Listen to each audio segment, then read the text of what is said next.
Hi అండి, అందరూ బాగున్నారా? Welcome back to my channel Arushri unique. ఈరోజు మనం yummy and tasty aloo pulao ఎలా చేయాలో చూసేద్దాం. ఇలా ఒకసారి ట్రై చేసి చూడండి, మళ్ళీ మళ్ళీ ఇలాగే చేసుకొని తింటారు. ఎప్పటిలా కాకుండా ఇలా ఒకసారి కొత్తగా ట్రై చేయండి. చాలా అంటే చాలా ఎమ్మీ అండ్ టేస్టీగా ఉంటుంది. మీరు ఒక్కసారి చేస్తే మాత్రం టేస్ట్ అయితే అస్సలు వదిలిపెట్టారు. ఇప్పుడు మనం ప్రాసెస్లోకి వెళ్ళిపోదాం. ఇక్కడ మనం ఒక కప్పు రైస్ తీసుకుంటే 1.5 కప్ వరకు వాటర్ అయితే తీసుకోవాలి. ఇక్కడ నేనైతే 2 కప్స్ వరకు అయితే రైస్ తీసుకున్నాను. అందుకే 3.5 కప్స్ వరకు అయితే వాటర్ తీసుకొని అందులోకి వెల్లుల్లి, అల్లం, ఉల్లిపాయ చిన్న చిన్న పీసులుగా కట్ చేసి వేసుకోవాలి. అలాగే 2 పచ్చిమిర్చి, అలాగే పుదీనా కూడా వేసుకోవాలి. అందులోకి 1 టేబుల్ స్పూన్ వరకు ధనియాలు కూడా వేసుకోవాలి. అలాగే హోల్ గరం మసాలా, షాజీరా, ఇలాచి, లవంగాలు, కస్తూరి మెంతి అన్నీ వేసుకోవాలి. నెక్స్ట్ తగినంత సాల్ట్ కూడా వేసుకొని అంతా పర్ఫెక్ట్గా కలిసేలాగా ఒకసారి కలుపుకోవాలి. కలుపుకున్న తర్వాత గ్యాస్ ఆన్ చేసి గ్యాస్ పైన పెట్టుకొని మంచిగా మరగనివ్వాలి. చూడండి, ఇలా వీడియోలో చూపిస్తున్నట్లుగా మంచిగా బాయిల్ చేసుకొని పక్కన పెట్టుకోవాలి. నెక్స్ట్ గ్యాస్ ఆన్ చేసి కడాయి పెట్టుకొని అందులోకి 2 నుంచి 3 టేబుల్ స్పూన్ల వరకు ఆయిల్ లేదా గీ వేసుకోవాలి. అందులో జీలకర్ర వేసుకొని ముందుగా కట్ చేసి పెట్టుకున్న వాటిలో పచ్చిమిర్చి వేసుకొని దూరగా వేయించుకోవాలి. పచ్చిమిర్చి వేయక అందులోకి ఆలుగడ్డ కూడా వేసుకొని కొంచెం కలర్ చేంజ్ అయ్యే వరకు అయితే ఫ్రై చేసుకోవాలి. ఇలా ఆలుగడ్డ ఫ్రై 2 to 5 మినిట్స్లో ఫ్రై అయిపోతుంది. చూడండి, ఇక్కడ ఆలుగడ్డ అయితే హాఫ్ వరకు అయితే మగ్గిపోయింది. కొంచెం కలర్ కూడా అయితే చేంజ్ అయింది.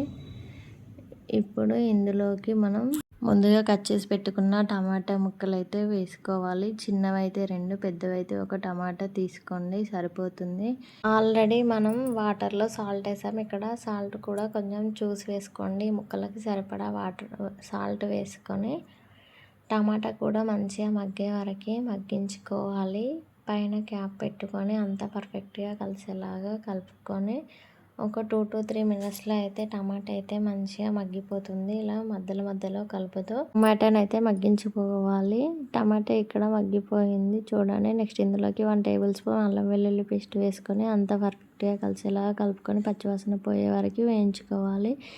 నెక్స్ట్ ఇందులోకి మనం ముందుగా మరిగించి పెట్టుకున్న వాటర్ మొత్తాన్ని ఇందులోకి వేసుకొని అంత పర్ఫెక్ట్గా కలిసేలాగా కలుపుకొని ఒకసారి ఉప్పు టేస్ట్ కూడా సరి చూసుకోవాలి. ఇవి ఇలా వాటర్ మరిగేలోపు మనం ముందుగా నానబెట్టి పెట్టుకున్న రైస్లోని వాటర్ మొత్తాన్ని డ్రైన్ చేసి పక్కన పెట్టుకోవాలి. ఇక్కడ నేను 2 గ్లాసెస్ అయితే తీసుకున్నాను. నార్మల్ రైస్, మీరు కావాలంటే బాస్మతి రైస్తో కూడా చేసుకోవచ్చు. ఇలా వాటర్ మొత్తం డ్రైన్ చేశాక రైస్ మొత్తాన్ని ఇందులోకి వేసుకోవాలి, ఆలూ పులావ్లోకి.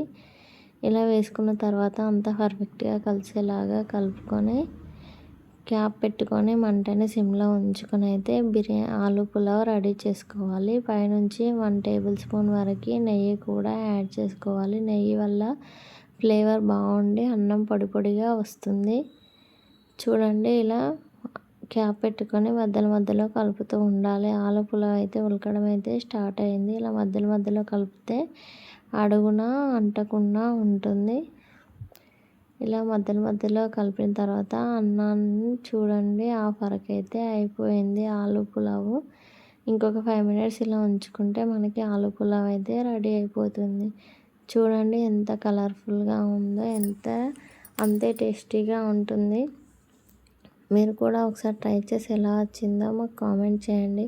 మా వీడియోస్ మీకు నచ్చుతున్నట్లయితే లైక్ చేయండి, షేర్ చేయండి, కామెంట్ చేయండి. సబ్స్క్రైబ్ చేసుకోవడం మాత్రం మర్చిపోవద్దు. Please keep supporting friends. ఇలా ఒకసారి చేసి చూడండి, టేస్ట్ అయితే అస్సలు మర్చిపోరు. మళ్ళీ చేసుకొని తింటారు ఇలాగే.